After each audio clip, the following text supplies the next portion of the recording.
Ẹ káàbọ̀ sí orí ètò yìí lẹ́ẹ̀kan sí ẹ̀yin wa. So ní báyìí pẹ̀lú àlàyé tá a ti ṣe fún wa nípa roadmap Artificial Intelligence Engineering Training Session tí Research Scholars Team gbé kalẹ̀. So báyìí sìn a máa fẹ́ bẹ̀rẹ̀ pẹ̀lú Python Programming Language. Àwọn kan wo ni a máa kọ́ ìlànà àwọn kan ń pè ní Python Fundamentals. Python Fundamentals.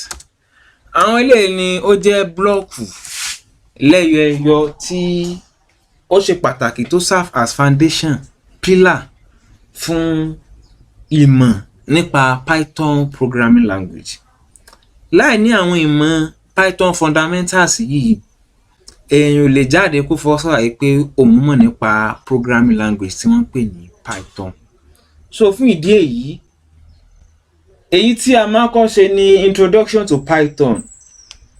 Ara ẹ̀ ní what is Python?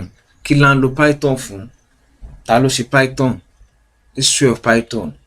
Then the second one is we are going to talk about variables, data types, and operators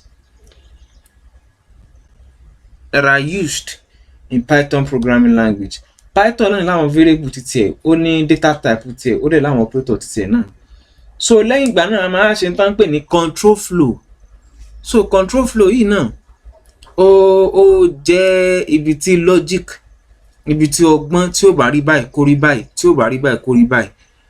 So lẹ́yìn control flow yìí náà a máa ṣe tán pè ní functions. So a máa kọ́ bẹ̀rẹ̀ pẹ̀lú àwọn Python Fundamentals yìí ká tó move sí intermediate level níbi tá a ti máa treat the list, loops, dictionaries, and so on and so forth.